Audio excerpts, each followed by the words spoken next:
गुरु कुम्हार शिष्य कुंभ है, घड़ घड़ काढ़े खोट, अंदर हाथ सहारा दे, बाहर मारे चोट। संभल कर रहना है, सावधान रहना है, तो फिर गुरु चरणों के निकट रहना, संत चरणों के आसपास रहना। तो चलो आज का सूत्र एक बार फिर दोहरा लेते हैं, फिर आगे बढ़ते हैं। जो स्वभाव है उसके मूल में क्या है? संस्कार के मूल में, कर्म के मूल में और विचार के मूल में संग। संग जीवन को सर्वाधिक प्रभावित करने वाली अगर कोई बात है तो वो संग है। मैं कई बार कहता हूं ना आपसे कि गंगा जल को यदि कोई मदिरा में मिला दे तो फिर कोई महात्मा उसका चरणामृत थोड़ी लेगा। है तो गंगा जल, पर उसका संग दूषित हो गया। अब उसका संग अच्छा नहीं है, संग ठीक नहीं है। उत्तम से उत्तम वस्तु भी संग दोष से त्याज्य हो जाती है। श्रेष्ठ से श्रेष्ठ जीवन भी संग दोष के कारण पतनोन्मुख हो जाता है। श्रेष्ठ से श्रेष्ठ जीवन भी। इसी का विचार करते हुए आचार्य चरण कहते हैं, ना जानो छिन अंत कवन बुद्धि घटई प्रकाशित। इसी का विचार करते हुए महाप्रभु जी ने कहा है कि भाई इससे डरना, इससे डरना, कितना भी ऊंचा जीवन क्यों नहीं हो आपका, पर संग के दोष से उसका पतन हो जाता है, नीचे गिर जाता है। मैं तो कई बार विचार करता हूं, ऐसे संतों के मुख से सुना है कि परीक्षित जैसे वो परम धर्म परायण राजा जिन्होंने गर्भ में भगवान का दर्शन कर लिया है, आप देखो उनके धर्म का तेज कैसा है कि उनके सामने कलयुग आ नहीं सकता। ऐसे धर्म परायण राजा, और वो थोड़ी सी भूख से और प्यास से व्याकुल होकर और तपस्या में रत एक ऋषि के गले में मृत सर्प डाल देते हैं। आप थोड़ा अगर विचार करो तो ये बड़ी अद्भुत घटना है। ये बड़ा सुंदर चिंतन प्रदान करती है कि कलयुग के आगमन के मूल में क्या है? परीक्षित जी का अंतर्ध्यान होना, क्योंकि जब तक महाराज परीक्षित है तब तक कलयुग नहीं आ सकता। और ये बालक बना कैसे? ऋषि ने श्राप दिया, ऋषि पुत्र ने श्राप दिया। ऋषि पुत्र ने श्राप क्यों दिया? क्योंकि महाराज परीक्षित ने तपस्या में बैठे उस तेजस्वी ऋषि के गले में वो मृत सर्प डालकर उस तपनिष्ठ ऋषि का अपमान किया, अवज्ञा की, अवहेलना की। और ये कहां से हुआ? कहते हैं कि वो जरासंध का जो मुकुट था ना, वो थोड़ी देर के लिए पहन लिया था महाराजा परीक्षित ने। मूल में क्या है? कुसंग है। अगर इस कहानी की अगर एक पंक्ति की कोई शिक्षा है ना, कहानी के अंत में एक शिक्षा होती है ना, इस कहानी के अंत में अगर कोई एक पंक्ति की शिक्षा है ना, तो भाई कलयुग के मूल में क्या है? कुसंग है। जीवन में कब कलयुग आता है? जब आप कुसंग में पड़ते हैं तब जीवन में कलयुग आता है। मैं तो कई बार आपसे कहता हूं भाई, सतयुग में भी कलयुग होता है, कलयुग में भी सतयुग होता है। हर युग में हर युग विद्यमान रहता है, उसका अनुपात कम अधिक होता रहता है। दिन में कोई समय ऐसा भी होता है, कोई ऐसा विचार आता है जो देवताओं से भी श्रेष्ठ होता है, और कभी कभी उसी मन में ऐसा विचार आता है जो बिल्कुल पशुवत होता है। थोड़ी देर के बाद हमको स्वयं उस विचार से घृणा होने लगती है कि हमने ऐसा विचार कैसे कर लिया। ऐसे ही समय है, पर ध्यान रखना भाई, कलयुग के मूल में क्या है? कुसंग है। आपके जीवन में जब जब कुसंग होगा तब तब समझना जीवन में कलयुग आएगा। और कलयुग अर्थात क्लेश, तन का क्लेश, मन का क्लेश, इसी का नाम कलयुग है। कलिकाल कलह कठि क्लेश सरिता। संत कहते कि कलिकाल कैसा है? क्लेश की सरिता है। कलिकाल कठिन क्लेश सरिता, ये कलयुग है। इस स्थिति का नाम ही तो कलयुग है। और देखना इसके मूल में क्या है? कुसंग है। और जैसे कलयुग के मूल में कुसंग है, ऐसे सतयुग के मूल में क्या है? सतसंग है। सतसंग। और भाई जैसे जैसे धीरे धीरे हौले हौले इस मार्ग पर हम आगे बढ़ रहे हैं, और जैसे जैसे संतों का जीवन देख रहे हैं, भक्तमाल के चरित्रों का जब चिंतन करते हैं, तो एक बात सब भक्तों के जीवन में समान रूप से दिखाई पड़ती है कि अगर भक्तों ने प्रयास किया है, पुरुषार्थ किया है, प्रार्थना की है प्रभु से, आप देखो जीवन पर विपत्ति उपस्थित है लेकिन संत भगवान से कुछ नहीं कहते। कठिन से कठिन समय आया, लेकिन प्रभु से जाकर याचना नहीं की। रांका बांका की दशा देखकर नामदेव जी ने कहा पंढरीनाथ से कि अरे आपके भक्त ऐसा जीवन यापन करते हैं, आपका कितना अपयश होता है। अब प्रभु ने कहा अरे जब वो लेना ही नहीं चाहते तो उन्हें कैसे दे दें। नामदेव जी ने कहा ऐसे थोड़ी होता है, लेना नहीं चाहते, आपको देना ही चाहिए। आप उनकी दशा देखिए, उनके पास ओढ़ने को वस्त्र नहीं है, खाने को भोजन नहीं है। पर जब नामदेव जी ने जाकर सच में रांका और बांका के उस निष्काम भक्ति का वैभव देखा, नामदेव जी का मुख नत हो गया। ऐसे हैं भगवान के भक्त, उनके जीवन में कोई याचना प्रार्थना है ही नहीं। तो मैंने एक बात देखी भाई, सबने अगर प्रार्थना की है प्रभु से, जीवन में पुरुषार्थ किया है कुछ प्राप्त करने के लिए, तो बार बार वर मांगी। ये प्रार्थना तो एक बार नहीं बार बार की है। हर्षि देहु श्रीरंग पद सरोज अनुपाय भक्ति सदा सत्संग, भक्ति सदा सत्संग। वृंदावन के रसिक कहते हैं कालिंदी कूल कुंज केली कल कियो करो। आप तो यमुना के किनारे इन कुंजों में क्रीड़ा करिए, सुख लीजिए, बस हम पर इतनी कृपा रहे। मोहे सदा राखो निज रसिकन के संग में, साधु संगति कर अनुदिन राती। सत्संग के लिए मैंने देखा भक्तों ने पुरुषार्थ भी किया और प्रार्थना भी की। अब प्रभु कृपा करहु इहि भांति, सब तज भजन करो दिन राति। अब प्रभु कृपा करहु इहि भांति। प्रहलाद जी भगवान से यही कह रहे हैं, प्रभु आपके निज जनों का, आपके प्रिय जनों का, संत जनों का संग हमें आपकी कृपा से मिलता रहे। क्योंकि हम ये जान गए हैं, ये एक ऐसी वस्तु है जो आप विशुद्ध कृपा करने पर ही प्रदान करते हैं। संत विशुद्ध मिलहि परितेहि चितवत राम कृपा करजे। भगवान की दृष्टि तो सब पर है, सदा है, सब पर है। पर एक होती है ना विशेष दृष्टि, स्नेह दृष्टि, कृपा दृष्टि। ऐसे तो प्रभु सबको देख रहे हैं, कौन बचता है उससे? कोई बच नहीं सकता। चींटी के पग नूपुर बाजे तो भी साहेब सुनता है, सब पर उसकी दृष्टि है। पर एक विशेष कृपा दृष्टि है, स्नेह दृष्टि। देखना भी तो बहुत प्रकार का होता है ना। जब प्रभु बड़े प्रेम से, बड़े स्नेह से, कृपापूर्ण दृष्टि से जब जीव की ओर देखते हैं, तब संत विशुद्ध मिलहि परिते। अच्छा, मैं कई बार चिंतन करता हूं कि संत तो विशुद्ध होता ही है, फिर गोस्वामी जी ने संत विशुद्ध मिलहि परितेहि चित्तवहि राम कृपा करि जेहि। संत तो शुद्ध ही होता है, जो शुद्ध है वही तो संत है। पर संत विशुद्ध अर्थात जो आप जपे और औरा नाम जपावे। एक होता है जो अपना आनंद लेता है, वो भी संत है, उससे भी सृष्टि का कल्याण होता है। पर एक तो बिल्कुल भगवत स्वरूप है, एक तो बिल्कुल भगवान की कृपा का सचल विग्रह है। वो तो यत्र तत्र विचरण कर रहा है, वो उठ रहा है, बैठ रहा है, चल रहा है, बोल रहा है। किस लिए? हम जैसे जीवों को मार्ग मिल जाए, हमारे कल्याण का पथ प्रशस्त हो जाए। नाम जपावे कहे कथा और अर्थ विचारे, आप तरे औरन को तारे, आप तरे औरन को तारे। तो कह रहे दृष्टि पलटनो कठिन है, ये कठिन है। और फिर कह रहे जो कहूं बदली जाए, लेकिन कभी किसी की बदल जाए तो बदल जाए। मैंने कोई बिरला जनी ऐसा सौभाग्यशाली होता है।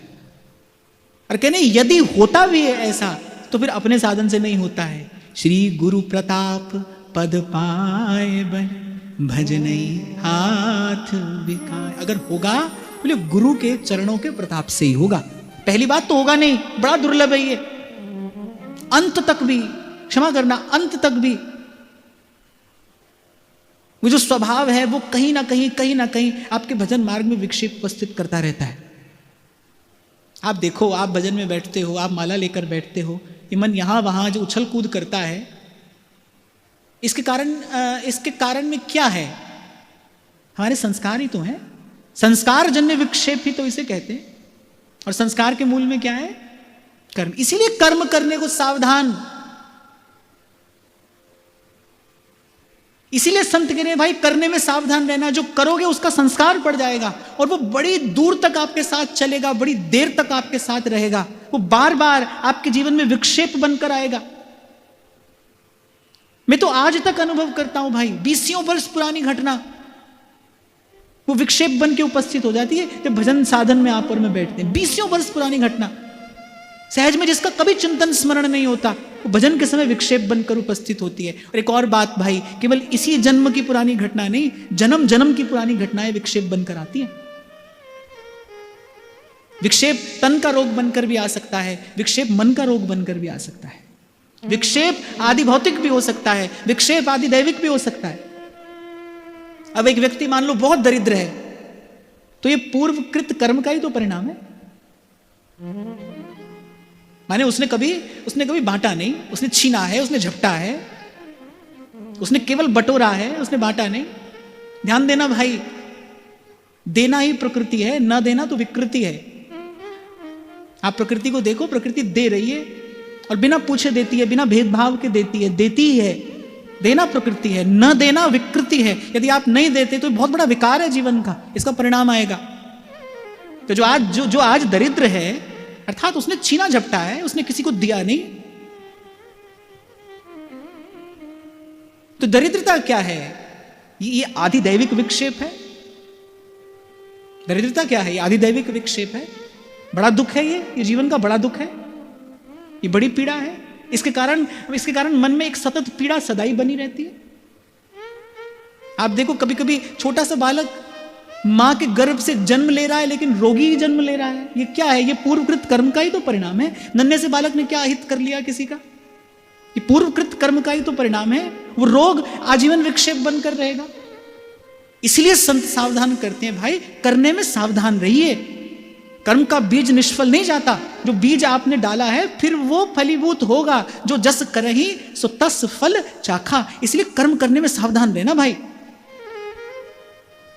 कर्मजन्य संस्कार, कर्मजन्य विक्षेप एक जन्म नहीं भाई, जन्म जन्म जीव को सताते हैं। इसीलिए तो संत कहते हैं कि सत्संग के अभाव में जीव विचार नहीं कर पाता। कि मैं अभी आपको निवेदन कर रहा था, भगवान कपिल ही माता देवहूति से कहते हैं कि झूठे संसार का, अपने झूठे सगे संबंधियों का पालन पोषण करने के लिए व्यक्ति कितना पाप करता है, कितना छल कपट करता है, कितना झूठ बोलता है, कितना पाप कमाता है, सब यही रहता है। वो पाप जीव के साथ जाता है और कितने काल तक उसको सताता है, उसके क्लेश का कारण बनता है। ये जागृति कब होती है? जब संत का शब्द कान में पड़ता है। ये जागृति केवल सत्संग से ही संभव है।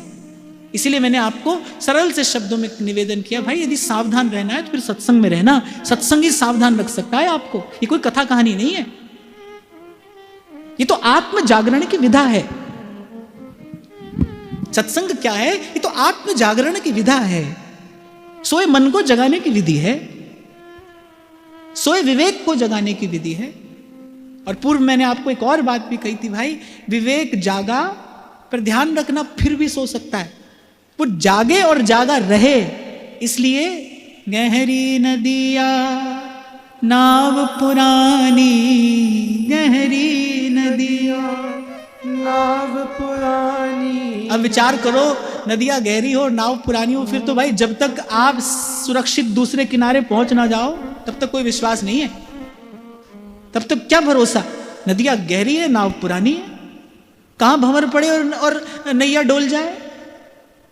तो जब तक पहुंच नहीं जाओ तब तक गुरु चरणों से लगे रहना, गुरु चरणों से लगे रहना, कछु लेना न देना, मगन रहना, कछु लेना न देना, मगन रहना। और फिर मैं तो एक और भी बात देखता हूं, अब एक बार स्नान करते हैं हम, पर अगले दिन फिर शरीर मैला होता है। कोई मैल डालता है अपने ऊपर, पर मैला हो जाता है ना शरीर। बाहर जाओगे धूल मिट्टी पड़ेगी, धूल मिट्टी कोई अपने ऊपर डालता नहीं है भाई, लेकिन धूल मिट्टी चढ़ जाती है, तन मैला हो जाता है। ऐसे ही मन भी है। आप सत्संग में आप गोता लगाकर बाहर जाओ, आपको लगेगा कि अब तो मन बिल्कुल शुद्ध है, निर्मल है। बाहर जाओगे आप भले मैल उठाकर नहीं डालोगे, पर फिर भी मैल चढ़ जाएगी, फिर मन मैला हो जाएगा। तो ये तो नित्य का स्नान है, ये तो नित्य का गोता लगाना है। किसी भी प्रकार से देख लीजिए भाई, भोजन नित्य चाहिए, स्नान नित्य चाहिए। अच्छे आदमी को तो नित्य स्नान चाहिए। अब नहीं करो तो बात दूसरी है, पर करना ही चाहिए। हम लोग को तो 2 बार करना पड़ता है, कभी कभी 3 बार भी करना पड़ता है। तो शरीर मैला होता ही रहता है, स्नान बार बार करना पड़ता है। ऐसे ही मन भी मैला होता ही रहेगा भाई, अंत तक होता रहेगा। इसलिए सत्संग में गोता लगाते ही रहना, लगाते ही रहना। मन कैसा है ना, मत वाले हाथी के जैसा। अगर आपने कभी जंगल में हाथी देखा हो, तो वो जिस सूंड से जल भरकर अपने ऊपर डालता है ना, फिर जल से बाहर निकलता है, उसी से धूल भी डालता है अपने ऊपर। मन भी ऐसा है, भगवत चिंतन भी करता है, विषय का संग भी करता है। ये जिह्वा देखो ऐसी है, यहां पर आप बैठोगे भगवान नाम का उच्चारण करोगे, और फिर बाहर बैठोगे, व्यवहार में बैठोगे, इसी से निंदा भी होगी। इसी शरीर से सत्कर्म भी होता है, इसी शरीर से कुकर्म भी होता है। तो इसलिए भाई गोता लगाते रहना चाहिए, लगाते ही रहना चाहिए। और यहां तो नागरीदास जी कह रहे हैं ऐसे तो स्वभाव नहीं बदलेगा भाई, बड़ा कठिन है, जो कहूं बदली जाए। पर अगर कभी होगा भी तो कह रहे भाई गुरु के कृपा प्रसाद से होगा, गुरु चरणों के प्रताप से ही यह संभव है। हाँ, पर एक बात बड़ी विनम्रता पूर्वक मैं कहकर आगे बढ़ूं कि गुरु की कृपा से तो ऐसा हो जाता है भाई, गुरु की कृपा से ऐसा हो जाता है। अठे पैर चढ़िया दाता तेरा ही सरूर है, तेरा ही सरूर। हो जाता है ऐसा, जो नहीं दिखाई पड़ता, जो इन चर्म चक्षुओं से दिखाई नहीं पड़ता, वो भी दिखने लगता है। मनहु की जहां गति नहीं तहां निकास है, गात इन्हीं नैनन सब सुख देखे। गुरु की कृपा का स्मरण करते हुए एक बार 2 पंक्तियां कहकर फिर आगे चलते हैं। सतगुरु मेरे कीता है कमाल जी, सतगुरु मेरे कीता है कमाल जी, सतगुरु मेरे कीता है कमाल जी, सतगुरु मेरे कीता है कमाल जी। शहनशाह बनाया मैनू, शहनशाह बनाया मैनू, जुगा दी तंगाल सी, शहनशाह बनाया मैनू, जुगा दी तंगाल सी। किवें लभे राम मैनू पुछ दिया सारियां, किवें लभे राम मैनू पुछ दिया सारियां, जदों तेरे नाम दिया, जदों तेरे नाम दिया, चढ़िया कुमारियां होने रंगाइया, पुछ दिया सारियां इथों रंगाइया।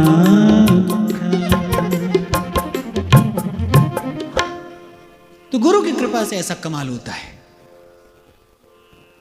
इसलिए मैं तो बार बार आपसे कहता हूं भाई, कमाल तो एक ही है, चमत्कार तो एक ही है।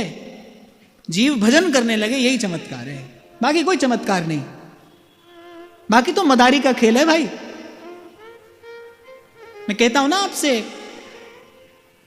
संसार थोड़ा निचोड़ो तो भी संसार है, बहुत निचोड़ो तो भी संसार, और संसार के साथ आप ही निचुड़ जाओ तो भी वही संसार है। खोना पाना,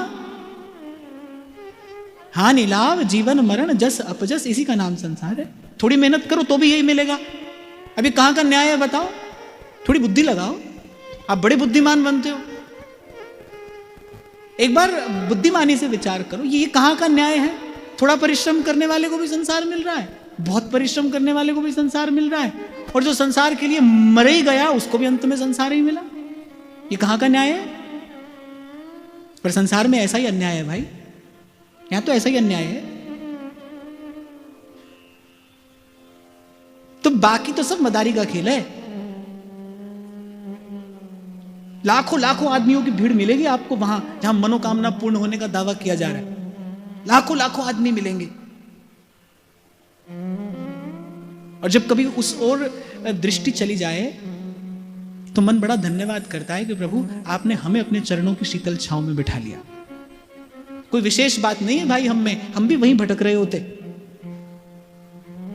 अगर आपके मेरे जीवन में कोई विशेष बात है ना, तो वो ये है कि आप पर मुझ पर आचार्य की कृपा है, संत अनुकूल हैं, आपको मुझे सत्संग मिल रहा है, हमें प्रभु ने अपने चरण कमलों की छांव में बिठा लिया है।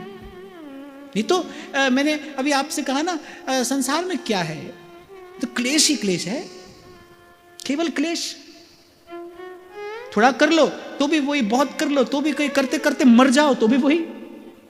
और वहां दूसरी ओर प्रभु का स्वभाव देखिए, राई के सम भजन को मानत मेरु समान।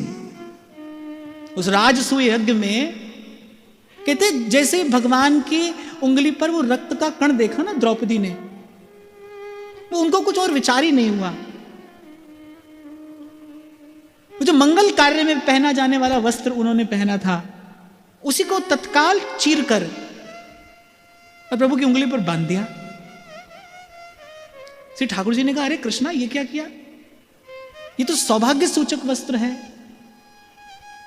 कहते द्रौपदी के नेत्र सजल हो गए। द्रौपदी ने कहा कि गोविंद, इस सृष्टि के समस्त सौभाग्य की सीमा यही है कि आपके श्री चरणों की सेवा हो जाए। तन का सौभाग्य भी यही है कि तन से आपकी सेवा हो जाए, मन का सौभाग्य भी यही है कि मन आपके चरणों में अनुरक्त हो जाए, और जो साधन हमारे पास में है थोड़ा अधिक जो भी है ना भाई, उस साधन का सौभाग्य भी यही है कि वो किसी प्रकार भगवत सेवा में स्वीकार हो जाए। प्रभु स्वीकार कर ले। एक और बात मैं आपको बताऊं, सबकी वस्तु स्वीकार नहीं करते हैं प्रभु। अनेक अनेक बार जीवन में यह अनुभव हुआ, सबकी वस्तु स्वीकार नहीं करते। कोई तो ऐसा है जिससे मांग कर लेते हैं, और कोई ऐसा है जो देने में समर्थ है, पर उसकी वस्तु पर प्रभु दृष्टि भी नहीं डालते। तो तन मन धन का, इस जीवन का सौभाग्य इतना ही है भाई कि ये गोविंद की और गोविंद के प्यारे जनों की सेवा में समर्पित हो जाए। सेवा ही सौभाग्य है जीवन का, और क्या है? संपत्ति जीवन का सौभाग्य नहीं है भाई, सेवा जीवन का सौभाग्य है। आपके जीवन में संपत्ति है या नहीं है? मैं बहुत संभल कर ये बात कह रहा हूं, विचार कर कह रहा हूं। संपत्ति जीवन का सौभाग्य नहीं है, सेवा जीवन का सौभाग्य है। द्रौपदी ने कहा कि गोविंद, ये जो भी है ये आपके श्री चरणों की सेवा में निवेदित हो जाए, इससे बड़ा सौभाग्य और क्या है? कहने कि द्रौपदी के सजल नेत्र देखकर श्री कृष्ण के नेत्र सजल हो गए। और जैसे जब हनुमान जी आए ना, और रघुनाथ जी बड़े व्याकुल हो गए कि प्रति उपकार करूं का तोरा, ऐसा उपकार का बदला कैसे चुकाऊंगा मैं? देखो, जो सज्जन होता है ना, उदार होता है, जो निस्वार्थ निष्काम व्यक्ति होता है, उसके लिए यदि कोई करे तो वो अधीर हो उठता है कि भाई अब मैं इसका उत्तर कैसे दूं। स्वार्थी व्यक्ति सारे संसार की संपत्ति हड़प कर भी असंतुष्ट है, लेकिन जो सज्जन है, जो उदार है, जो कृतज्ञ है, उसके लिए थोड़ा भी कोई करेगा ना तो वो अधीर हो जाएगा, व्याकुल हो जाएगा कि भाई मैं इसका उत्तर कैसे दूं। अरे मैं एक बात आपको निवेदन करूं भाई, समय पर आपको यदि किसी ने एक गिलास जल भी कभी पिलाया है ना, तो उसके प्रति सदा कृतज्ञ रहना चाहिए। यदि आपत्ति के समय में आपको किसी ने एक जल का गिलास भी पिलाया है, थोड़ा भी आपका सहयोग किया है, ऐसा हो सकता है कि फिर एक समय आए जब आप बहुत संपत्तिवान हो जाएं, आप बहुत समृद्ध हो जाएं, आप उससे 100 गुना लौटा दें। लेकिन ध्यान देना भाई, 100 गुना लौटा कर भी आप पूर्ण रूपेण वो उसका उत्तर नहीं दे सकते। तो कृतज्ञ होना ये एक साधक के जीवन में तो अवश्य होना चाहिए। तो श्री रघुनाथ जी अधीर हो गए कि भाई अब क्या दूं मैं इसे, इसका उत्तर कैसे दूं मैं? इतना बड़ा उपकार आपने किया पवन पुत्र। पर ऐसे ही श्री कृष्ण के नेत्र सजल हो गए कि इसने क्षण भी विचार नहीं किया। वो सौभाग्य का वस्त्र द्रौपदी ने एक क्षण में चीरा और उस चीर को द्वारिकाधीश की उंगली पर बांध दिया। और फिर तो संसार जानता है कि प्रभु ने उसका उत्तर कैसे चुकाया, प्रभु ने कैसे उपकार चुकाया द्रौपदी का। तो ऐसा प्रभु का स्वभाव है, राई के सम भजन को मानत मेरु समान। उन्हीं के वस्तु उन्हीं को निवेदन करने पर भी वो कितने प्रसन्न हो जाते हैं। एक बार इस बात का विचार करिए, उन्हीं के वस्तु उन्हीं को निवेदन करने पर वो कितने प्रसन्न हो जाते हैं। आप पर मैं कोई अपनी वस्तु थोड़ी ठाकुर जी को निवेदन करते हैं, उन्हीं के वस्तु उन्हीं को निवेदन करते हैं तो भी वो कितने प्रसन्न हो जाते हैं। मैं तो अभी जब गीता का सत्र हुआ तो मैं कह रहा था ना कि अरे वस्तु भी है, देने वाला भी है और लेने वाला भी है। आप तो केवल उसका हाथ बनकर वस्तु उठाइए और दे दीजिए, इसी में ही कल्याण हो जाए। आपका मेरा कल्याण इसी में हो जाए, वस्तु भी है और देने वाला भी है। और यदि कोई लेने वाला भी है तो फिर देर मत करिए, वस्तु उठाइए और प्रभु का हाथ बनकर वो वस्तु दे दीजिए।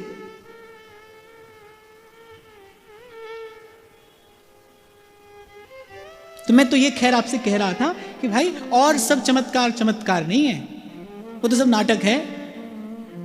बाजीगर को पेखनो और मिटत न लागे बार। चमत्कार तो एक ही है कि विमुख जीव जो है ये प्रभु के सन्मुख हो जाए। संत कहते हैं कि हम चमत्कार नहीं दिखाते, पर सबसे बड़ा चमत्कार तो संत ही करता है, विमुख जीव को प्रभु के सन्मुख कर देता है। ये जो माथे पर तिलक, हाथ में माला है, जिह्वा पर नाम है, ये जो हम आदर से श्रद्धा से सत्संग में आकर बैठते हैं, ये संतों का चमत्कार ही तो है। मैं फिर कह रहा हूं भाई, हम भी संसार की उन्हीं गलियों में भटक रहे होते, हमें कोई कुछ विशेष नहीं है, वहीं से आए हैं और वहीं होते। संत ना होते जगत में जल मरता संसार। तो श्री नागरीदास जी कह रहे कि ऐसे तो भावमयी दृष्टि होना कठिन है, ऐसे तो भगवत दृष्टि होना कठिन है, पर श्री गुरु प्रताप पद पाई बल। गुरु की कृपा से ये संभव है और गुरु की कृपा से ही संभव है, गुरु की कृपा से ही संभव है। और एक छोटी सी बात कहकर मैं वाणी को विराम दूं कि कृपा पात्र बने रहने की एक ही विधि है, बस गुरुजनों की आज्ञा में रहिए, आज्ञा में रहिए।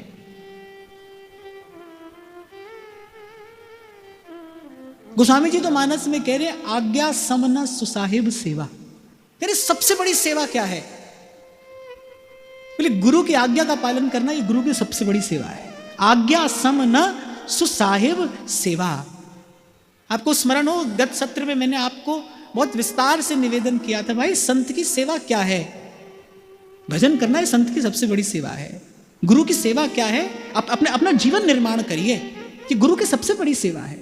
जैसे पिता को अपनी सफलता से कहीं अधिक हर्ष अपने पुत्र की सफलता देखकर होता है, ऐसे गुरु को अपनी उपलब्धि से कहीं अधिक आनंद अपने शिष्य की उपलब्धि देखकर होता है। यदि गुरु के आनंद का कारण बनना है, यदि गुरु को सुखी देना चाहते हो ना, तो फिर वो वस्तु प्राप्त करिए जिसके लिए गुरु से आपका संयोग हुआ है, जिसके लिए गुरु से मिलन हुआ है।